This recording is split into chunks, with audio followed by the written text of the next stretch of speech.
do me a favor and send this live to your guys' friends so we can have this nice conversation today about running for office. We have a special guest today.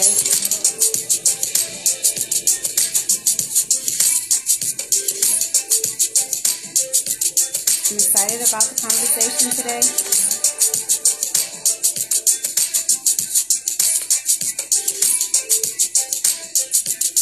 Before I start introducing who we have today, I'm going to give some time for more people to come on. Can you guys hear me well?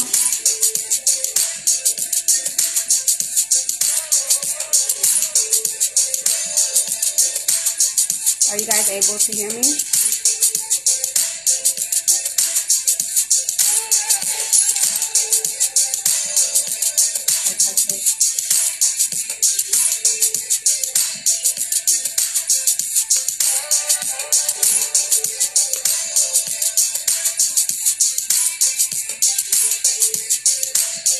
Hello everyone.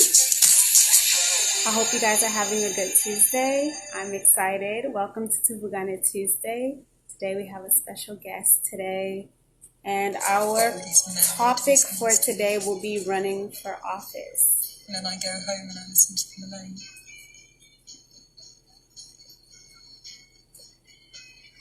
What is it when you rock and roll and The boys didn't get fired. They're getting a break today.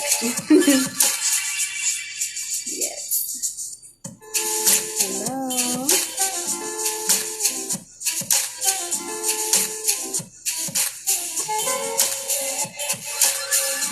How many of you guys are excited for the conversation today?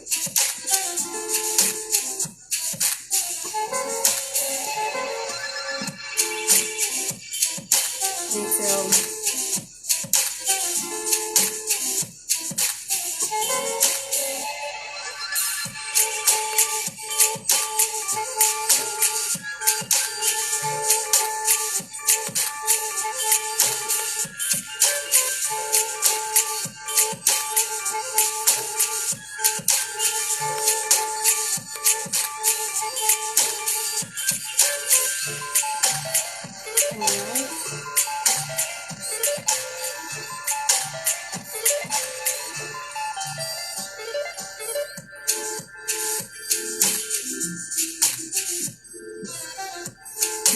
Mwiriwe.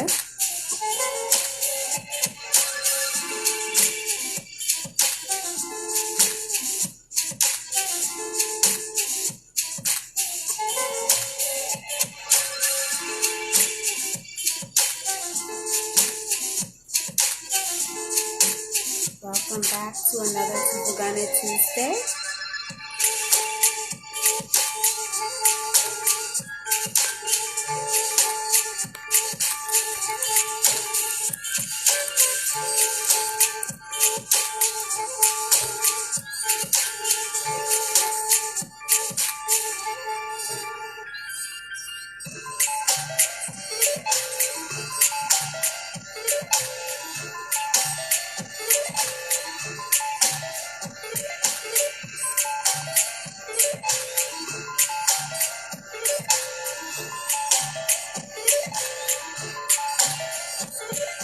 All right, I am going to start off by introducing our special guest for today. And after I introduce her, I will invite her on and we'll start our conversation. Today, we are honored to invite Ms. Leticia Helarud. She is the North Dakota Senate candidate, and she currently lives in North Dakota, West Fargo. She immigrated from Burundi 21 years ago and is the founder and owner of Ubuntu Consulting.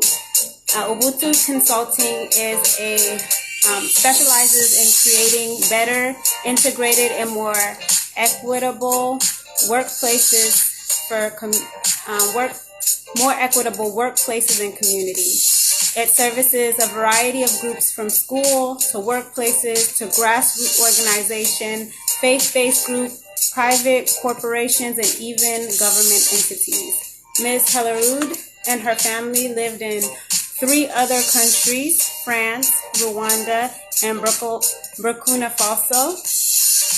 Education-wise, Ms. Helerud holds a bachelor's degree from the University of Burundi and also got her master's degree from the University of Mary. She is she's a well-respected equity and inclusion advocate and consultant who serves on several local and 1 national board.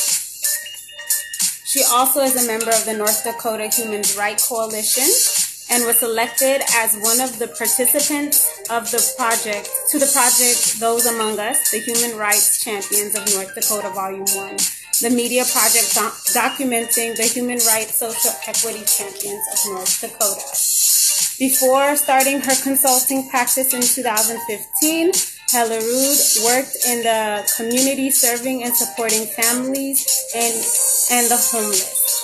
She also has a passion of writing. She has authored 2 books and have 2 more loading. One is Being at Home in the World, a cross-cultural leadership lessons to guiding your journey, and Turning Points, true stories of thriving through adversities. She is married in a blended family of 4. Without further ado, let me get her on.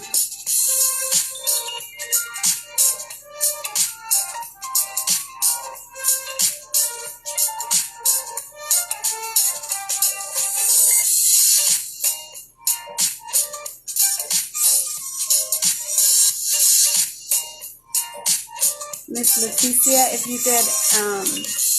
you could invite me on, it's not allowing me to do it.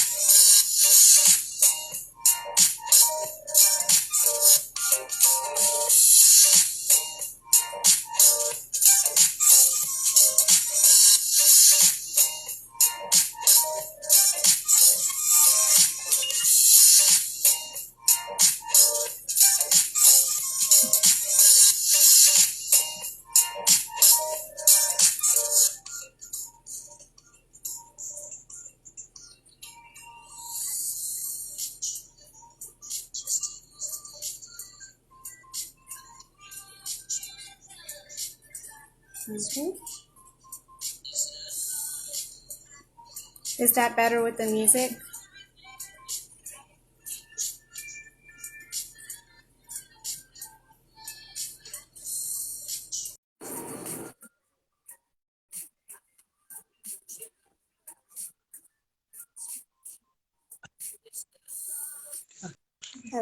Hello. Welcome. Hello, hello. Can you hear me? Yes, I can. Can you hear me well? Okay, yes, I can. Perfect. Welcome. I It's an thought, honor. yeah, it's great. For some So, for reasons, hold on.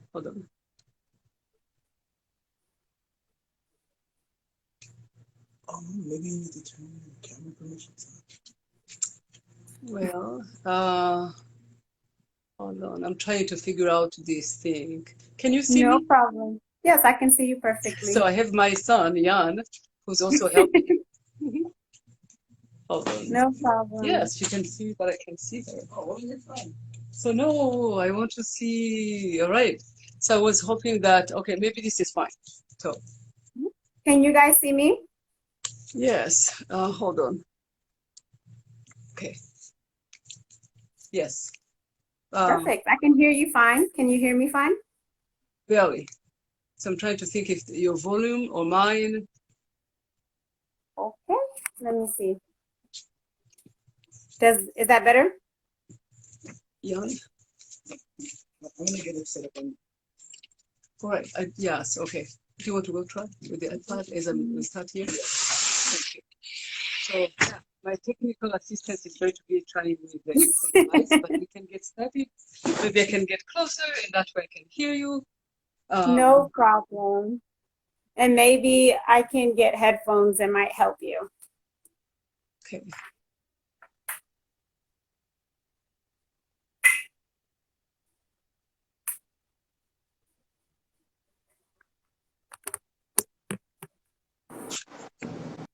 Is that better? Same. So as Jan comes back, I'm going to also check and see. Hey, tu as des écouteurs? Parce que c'est super, mais j'ai pas de. Ouais, yeah. I'm joining you right now. All right, so I'm going to. If Jan comes back, I'm going to also check and see. Hey, tu as des écouteurs? Oh, just say I'll just leave there. Wait, yeah, I'm joining you right now. All right, so I'm going to. If Jan comes back, I'm going to also check and see. No problem. I'm hearing an echo from you though. Say I'll just leave there. Exactly this. Perfect.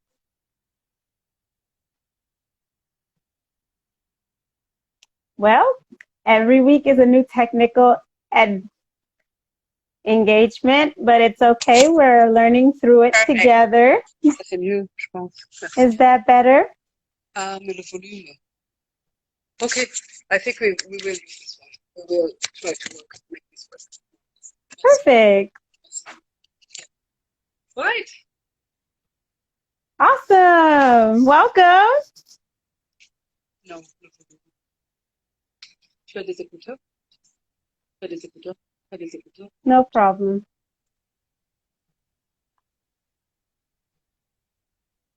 Bear with us. We will get this going, you know. No problem.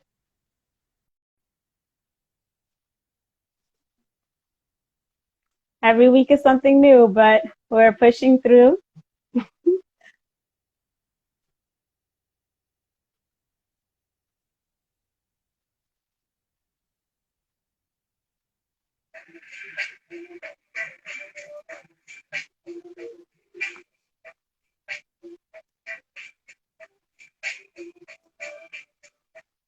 All right.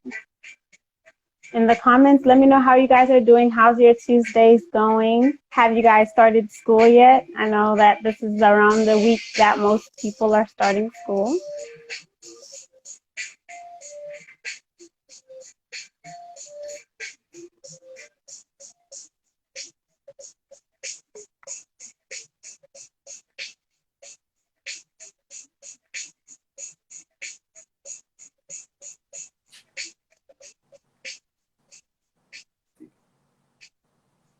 Can you hear me? Yes, perfect. Oh, perfect. Now the sound is better. Thank you for Great. the patience. So, No problem. Hey, okay. We see some people are starting school. I was just talking to those that were in the comments. yeah. I know that this is around the same time that people are starting school. So I was just seeing how everybody is doing and checking in. Yeah. Thank you. Great All right. introduction. Thank you so much. I'm very excited to be here. We're excited to be here with you. Yeah. So for our conversation today, we're going to go in 3 different sections. Our first section is a personal profile, get to know you a little bit more, who you are and what you like to do. And then we'll go into views for community development. And then we'll have a question and answer, and anybody from the live can ask any questions as we go along. How does that sound? That sounds like a great plan. Perfect, perfect. For those of you guys, those that don't know you, we want to know, who is Leticia? Like, who are you and what was your upbringing like? Okay, so first of all, I'm very excited to be hanging out with you tonight. Yeah. I feel like it's being in the living room with my own children, so it's really fun. And I'm always looking for ways to connect with all the generations. So for Tuvugane to initiate this encounter, it's really, really awesome. So my name is Leticia Mizero Hellerud. I typically go by Mizero Hellerud. I mean, Leticia Hellerud Mizero, which is my maiden name, is now used as a middle name. So I was born in Burundi. I was born in Gagara, to be exact, in Quartier 5. So, and I grew up in Gitega, Quartier Chatagna. And I also lived in France, in Rwanda, and in Burkina Faso. before coming to the United States at different stages of my life. And in all those countries, I was a refugee, whether it was with my family, my parents and my siblings, or in Burkina Faso, I was actually taking care of my 4 siblings, younger siblings, and my son, who was helping me today, and who was at that time 18 months. So I've been to the US for not 21 years, but 22, very close. Okay, Yes. yay. So and it's really fun because for me, 22 is a magic number. It's, you know, like my birth date. It's also the district I'm running for. But this Wow. is also the year when the anniversary of being in US, so 22 years. So yeah, 22 is my my favorite number. So if That is so yeah, exciting. so that's why I would not let you get away with 21. Just to break that. Yes. So My fault, my yeah, fault. you could have messed up my like education or degree. That would have been fine. I was not going to even go back to that. But 22, you don't mess up that one. So Yes, all ma'am. right, then, yeah. So I was educated in Burundi and in US, as you mentioned, and I also worked mostly in helping professions with the homeless people, with low income, high risk families through the Head Start program. And most of my life really was working with fellow refugees or new Americans. But I also worked with the refugees outside US when I was in Burkina Faso and in Burundi. I worked with an American organization, Catholic Relief Services, and some of the groups that we served included in Burundi internally displaced people, and in Burkina Faso some refugees in the north of Burkina. So I was an urban refugee in Burkina, working with refugees in camps in like northern Burkina, as I said. So, and then when I came to US, I started very humbly my employment, working at a window factory, like most of us when we come to these countries. And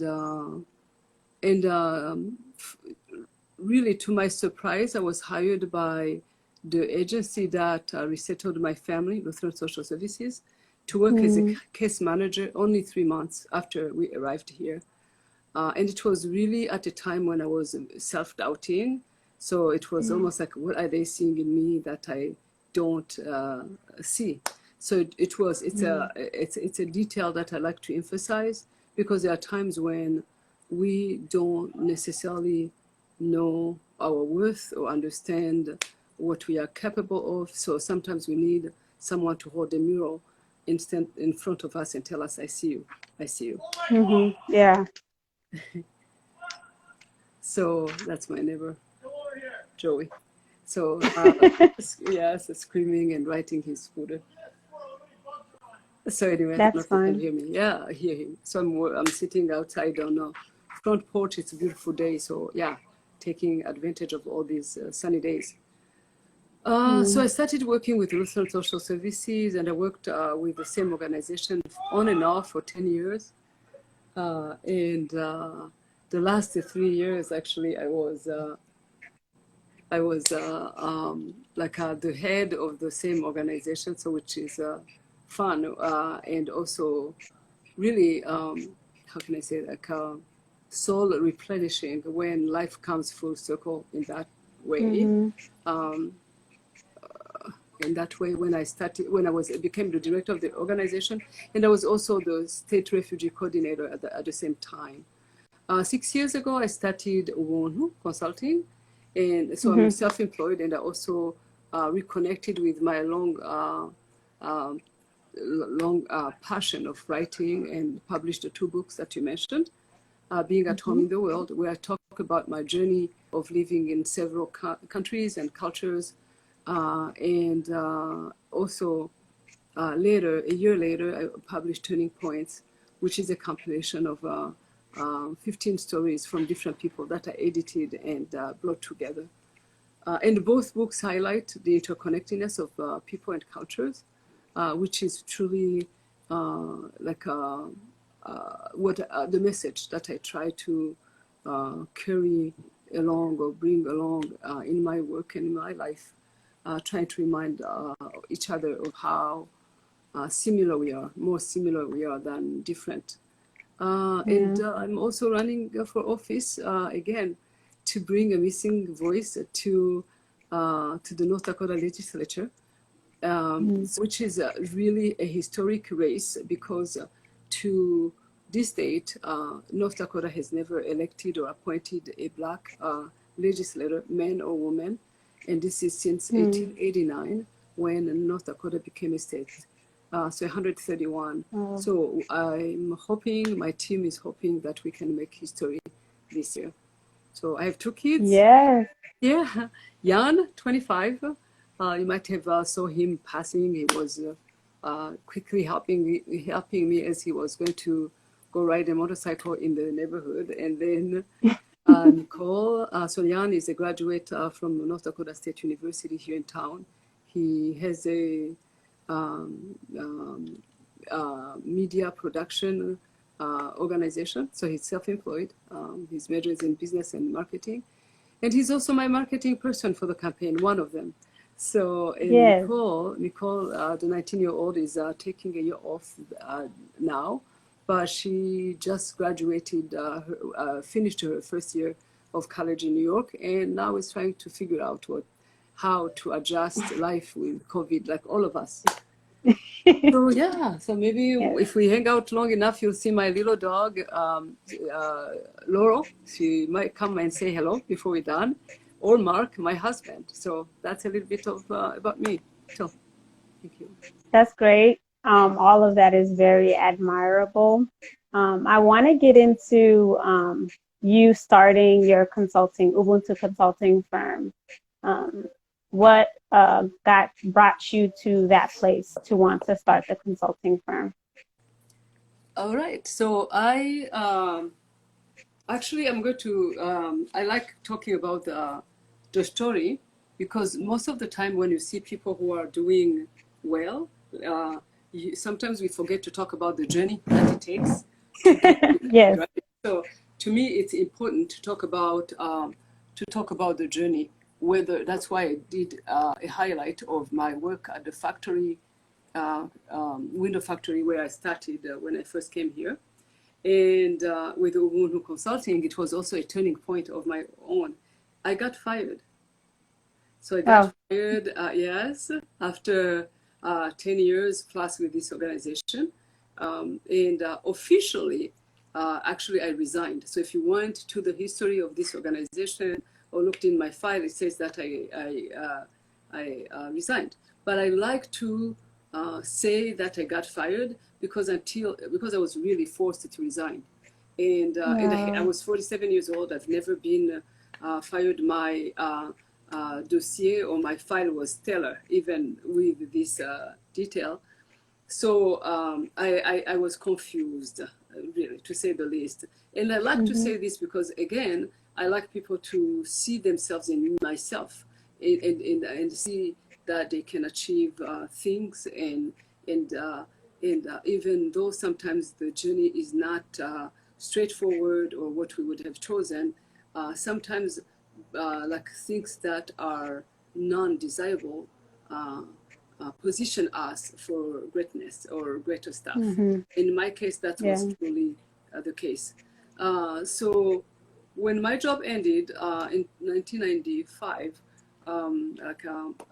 I decided to, after all the emotions of humiliation, of hurt, of confusion, of questioning, as I was salvaging myself, I decided to, you know what, to look at the positive or bright side of the situation. I have never had time in my life, like where you can say, now I have time, I don't know what to do with it. When you wake up and say, I can't go to work because I don't have a job.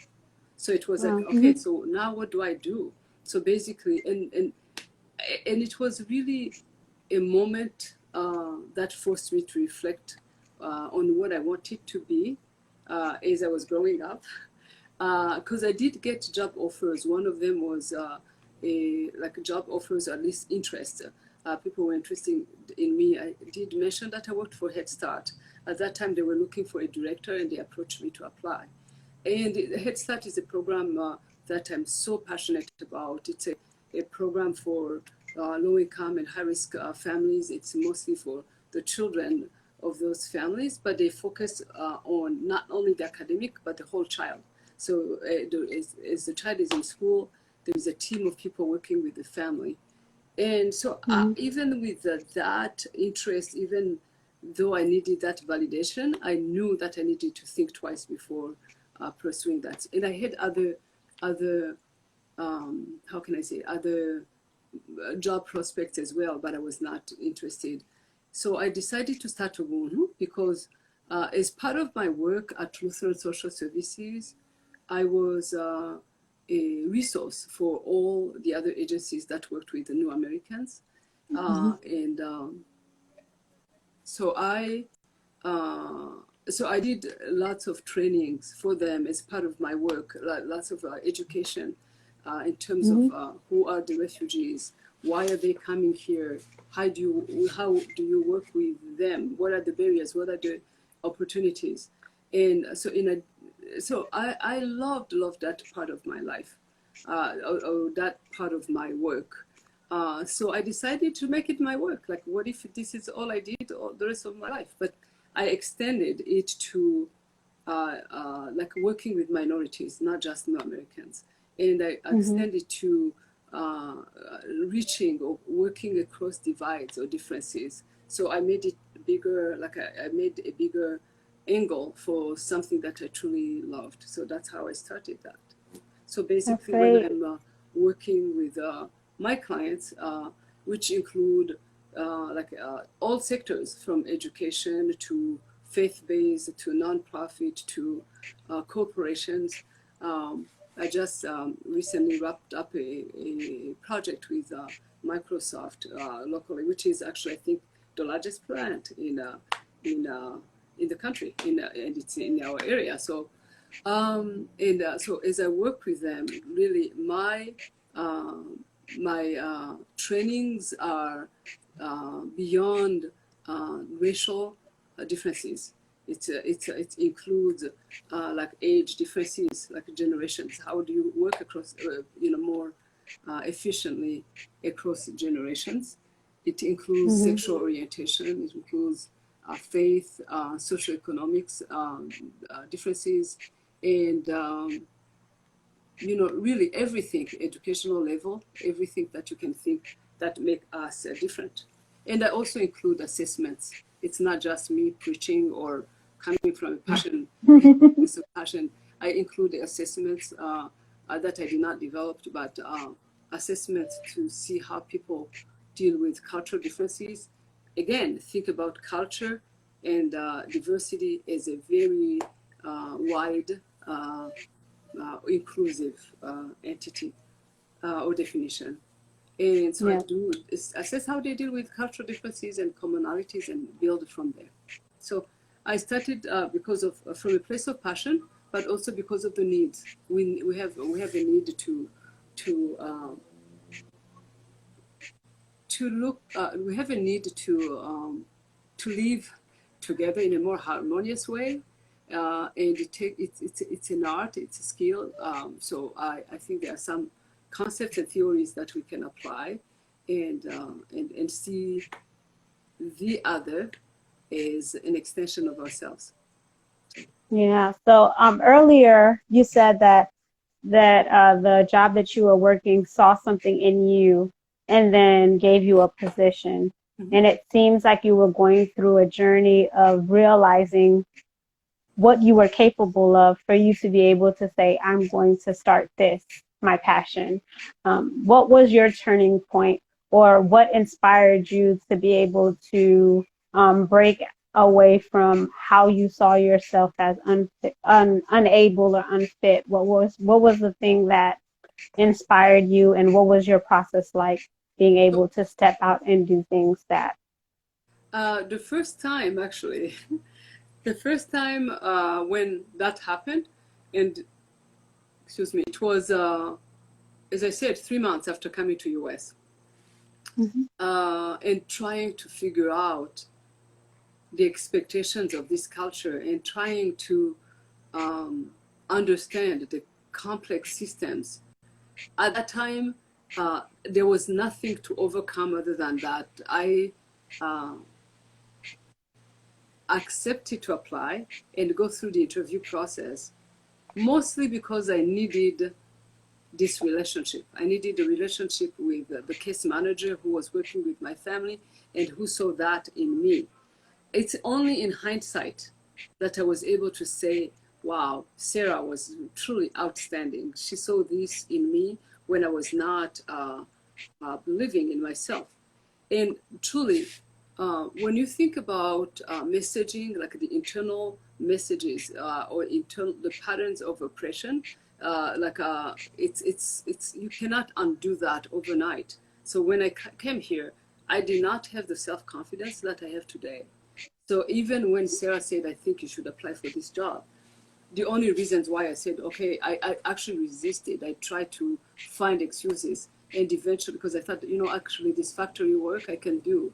But the other, I'm not sure. But, like we're talking about a job that would require the college degree, which I had, and all the work experiences that I had. But the timing of that opportunity came after I was told that I was not qualified to do housekeeping. I had gone to apply for a job at a hotel to clean hotel rooms, and was told you are not qualified. I went to work for like 2 other factories to apply for 2 other job opportunities at 2 other factories, and could not be hired. So this job at Cardinal AG, or the window factory where I ended up working at, was my 4th application. So when this opportunity to work as a college graduated person that I was, and paid for that, it took some time to register that truly, maybe I'm good enough. Maybe I'm good enough. So the turning point really happened at the second time when I got fired. At this time, like 5-6 years ago, at this time I was in a better place. I knew I had gone through the healing process. I had acclimated. I had really found my voice. So it was easy for me to say, you know what? Yes, I'm hurt, but I think I'm still the same person that I know. I'm capable. I have my passions. I have my drive. Yes, I have my education. I have my work experience. So this was a different time. It was easier for me to recover from this and bounce back and truly define my terms by saying, you know what, I'm not even going to work for anybody else. I'm not going to subject myself to being fired, or being told you're gone tonight or today. So I'm going to really work on my own terms. And there is a need, there is a niche. I have the skills, I have the passion. I'm doing it. So help me God. What were some of the challenges, though? The challenges came mostly as a female entrepreneur, trying to decide this is how much money I would like to charge. Like the market itself was easy for me because there were not other people doing this. So basically the market found me. I did not go to find the market. But so that was easier. And when you do a good job, when you are working from a place of authenticity, it shows. So it was word of mouth. People would refer me to other organizations within their networks. For me, the biggest challenge was like, this is how much I'm worth. I want to be paid this much money. Yes, I'm going to work for you for, I don't know, like 2 days. I want 10 grand. So it was hard. But to be able to put a number on my work. And as the more research I did, looking at my counterparts who are male, like in other places, they are charging 3 times how much, the amount of that. So it was like, it's still something that I'm still working on. So maybe you will appreciate this, and the people who are listening will also appreciate this. Even accomplished people have coaches and mentors, and yes, I consider myself accomplished in my field, you know, in my own way. But I do have a leadership coach. I do have many mentors, so I do call them and say, "Hey, Mary, hey, Jody, how would you approach this situation?" So don't be afraid to surround yourself with mentors and coaches. Reach out. Don't, you know, you never stop learning. And sometimes I also would call some like like friends who are in the field as a consultant and who are male, and say, how do you charge? You know, do you know, like, do you charge per hour? Do you charge per day? Does it depend on the project?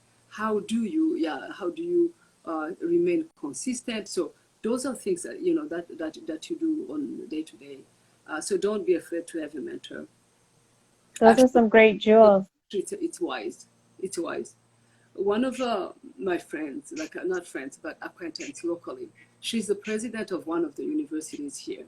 And as part of her, when she took the job, one of the requirements that was that she would identify a mentor as part of the requirements for the job.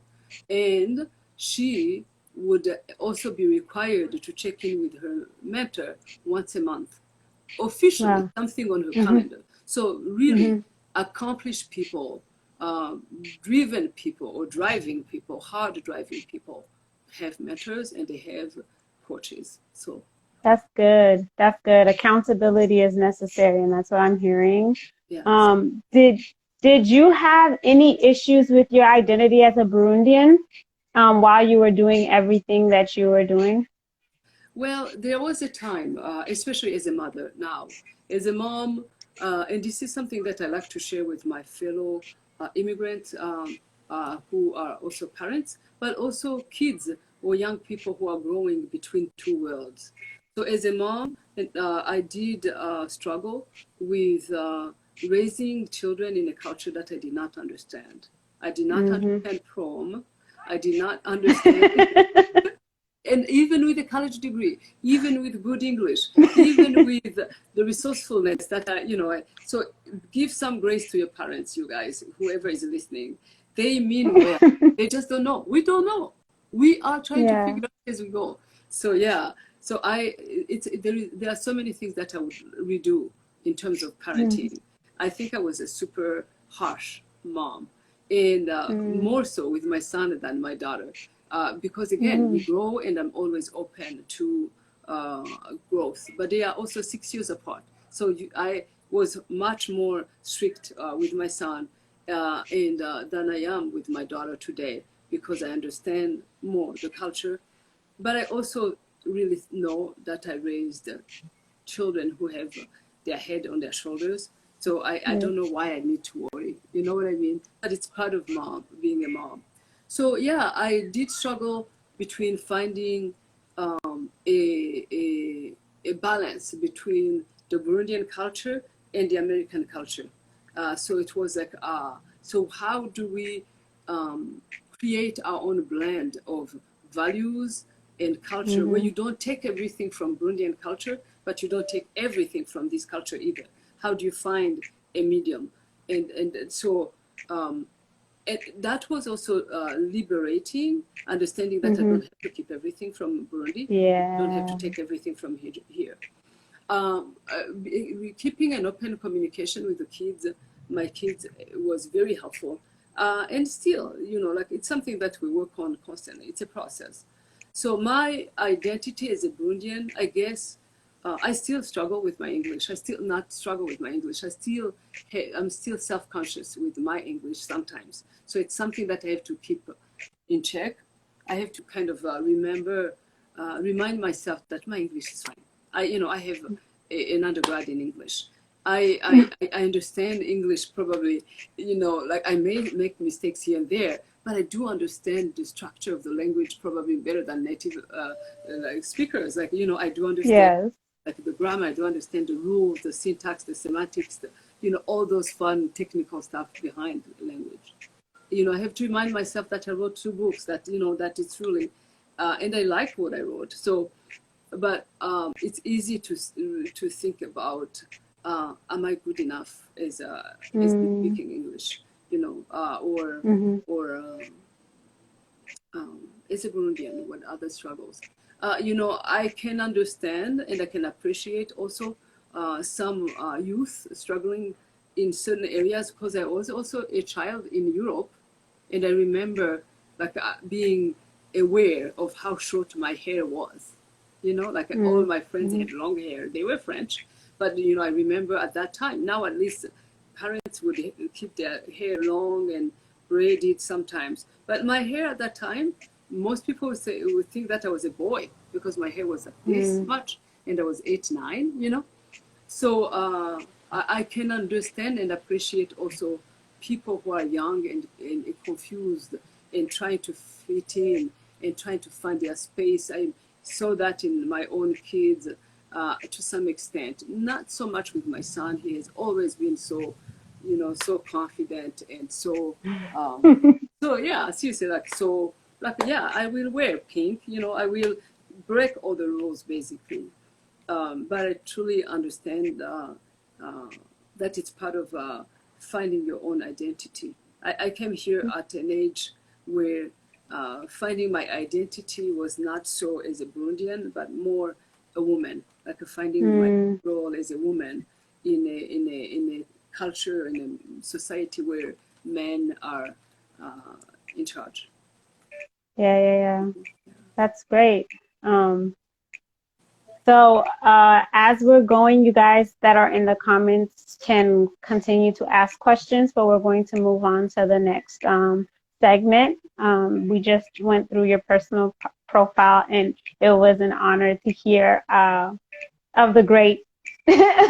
I consider you the greats before us, right? Because we're coming in also, and we look to you guys to glean wisdom from. Yeah. And Naomi, before you even move on, I want, as you are thinking about the next segment, I'm glad you mentioned that.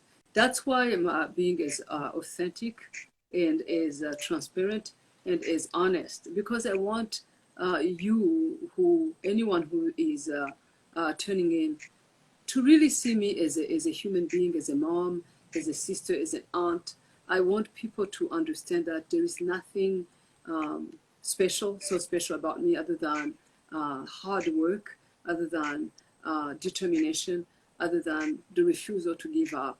I want really people to see themselves as like, she came here at, I was in my late 20s, and she's able to accomplish this. So if you came here even much younger, you have much more time to, you know what I mean? Like no pressure, but it's possible. It's possible. So yes, thank you. And I know that a lot of the other younger generation that's listening can be inspired by everything that you're saying, and just like Annie is saying, how humble you are. So we appreciate you. We want to go to the next segment about the views for community development, and we want to hear a little bit more about your views for community development. Mm-hmm. So my views for community development. So I'm going to shift and maybe not say community development, but say community involvement.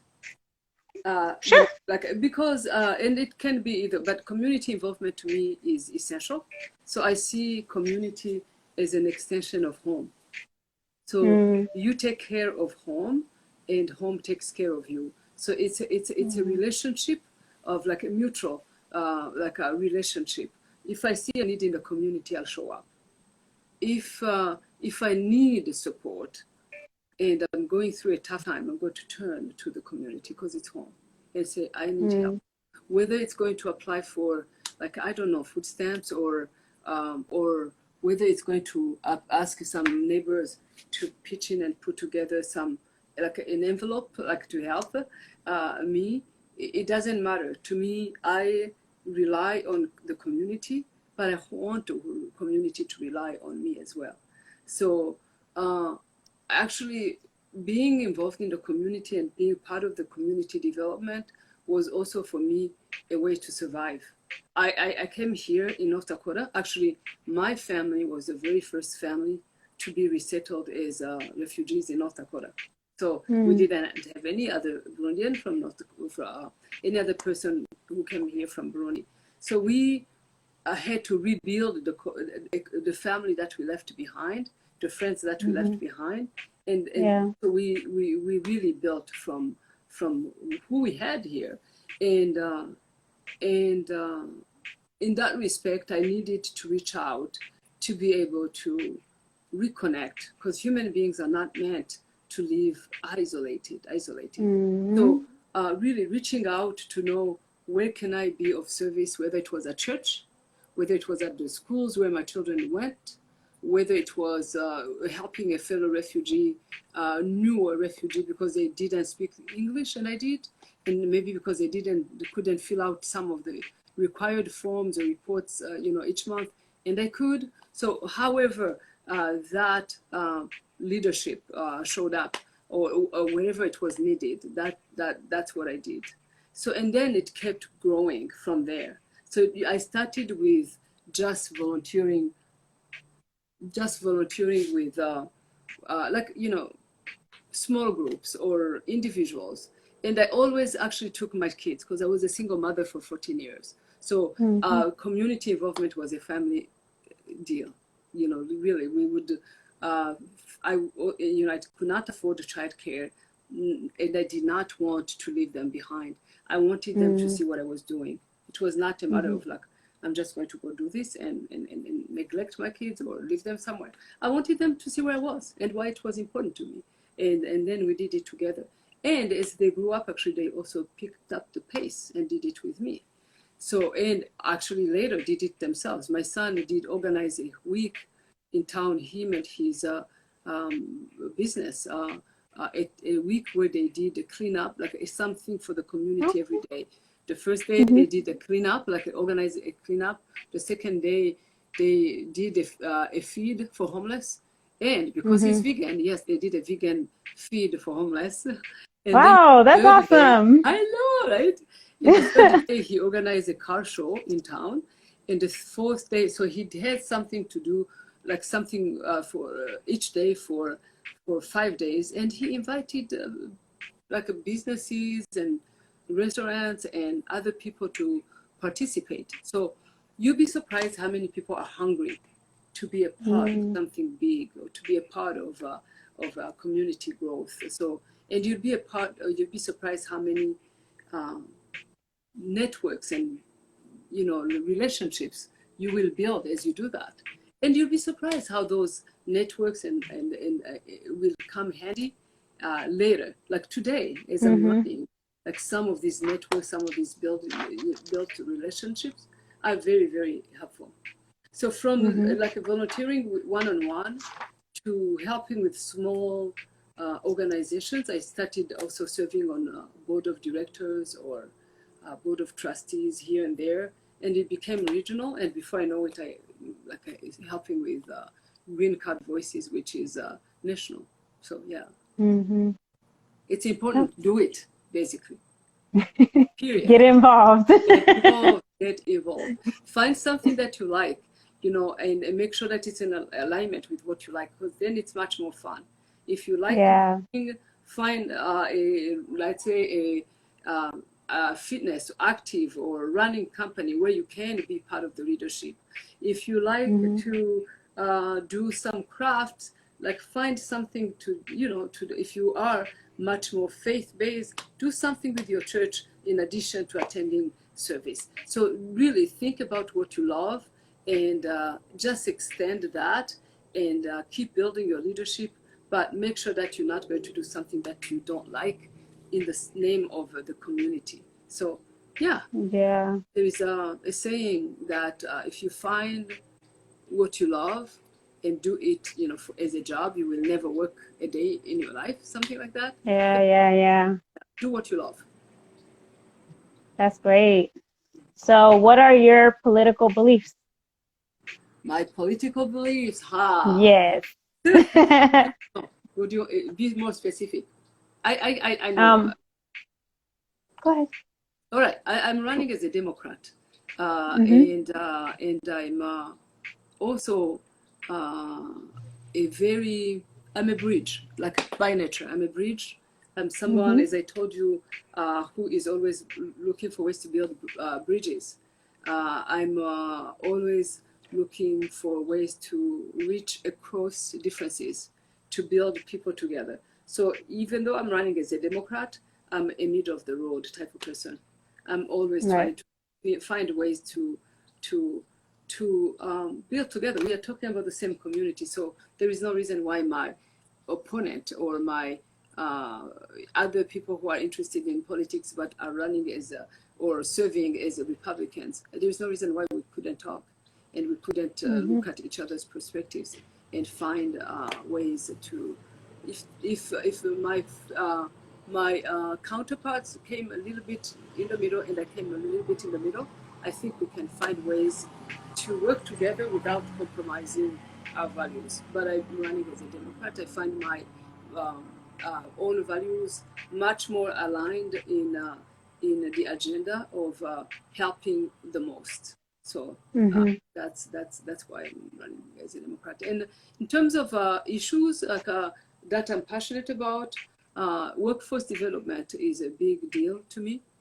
And North Dakota actually has the lowest unemployment rate in the country. And I've done, as a consultant, I've done some research in the paid capacities around, Mm-hmm. about around creative ways to generate employment. Like tapping into groups that we have neglected or have underserved. And one of them would be people who are coming out of jail, and Mm-hmm. also other like people who are retired but would like to re-enter the workforce, and also new Americans. How do you create environments that are welcoming enough for these people to be able to contribute more? So workforce development, another issue would be on my platform would be education. I would like to back legislature that would support teachers and families while strengthening local control, because each like a school board do a better job than like senators and Senate and Congress, like in terms of supporting a school in a certain community. So people in that particular local area can do a better job, but they can be supported. Health and mental health are a big deal also on my platform, as well as supporting farmers and the agricultural community, because we live Mm-hmm. in an agricultural state, and my district is also very much agricultural. Yes, and Burundi is very much agricultural. So I grew up with that legacy of yes. Even though I grew up in town, most of my summers were spent at my grandparents in the countryside. Yes. Oh, so you traveled back home Yes, often? yes. I was there last year, and last year actually was very special because I went there and worked with women. I went there for in March, and so International Women's Day, March 8th. I was in Burundi, and the embassy, U.S. embassy, had asked me to do 4 workshops and around gender equity. So it was the first time that I've done work per se in Burundi since leaving. Otherwise, I've Mm-hmm. only been there to visit and see family and friends. Yeah. That's great. So a question came to me while you were talking, and I know that it goes with the segment that we were in before, but I know that you are very accomplished and so is your husband. How do you guys balance both of you guys Career people. being so successful? Yes. Career people. Yeah. Actually, that's a very good question. It's a very, very, very good question because it's a challenge. Um, Mark does a better job than I do in terms of he does because I think he's a little bit more selfish of his time and his breaks. So for him, it's important to have time for family and to have time. Like he just left with son to do some motorcycling, and I'm here. Like that is work, right? But like we scheduled this. It's after hours. I already evidently had a long, busy day, but I'm still working. And after this, actually, I'm going to leave the porch and go door knocking. That's why I'm in my Hello Road Your shirt. uniform. So it's running did not help in terms of balancing because it's like a season. So I'm thinking that after November, hopefully I can go back to some degree of balance. But it's a challenge, and I'm constantly working on it.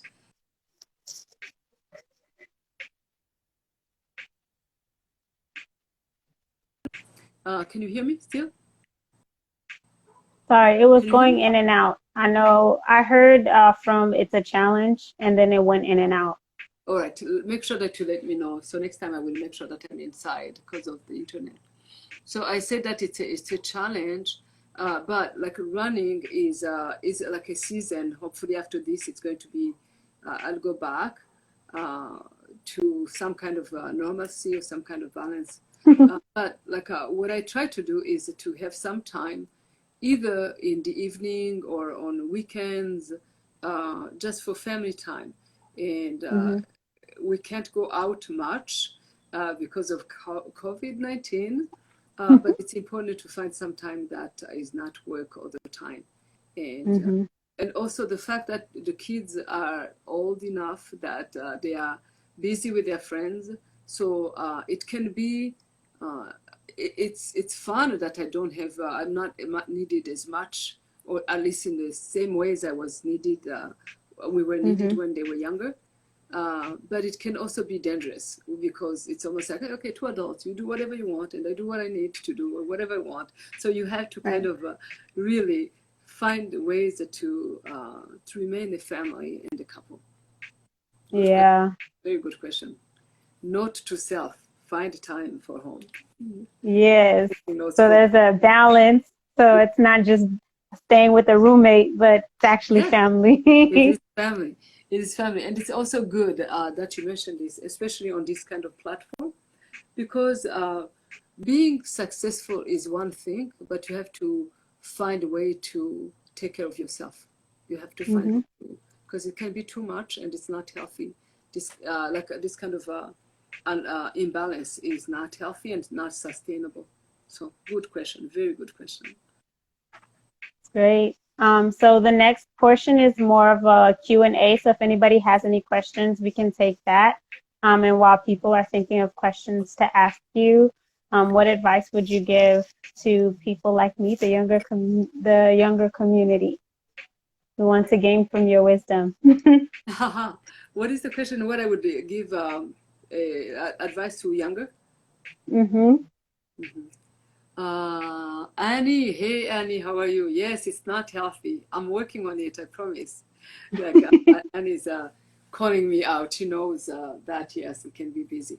So yeah, like something that I would say to the younger peeps, it's like find ways to be involved. Do some really find ways to be involved.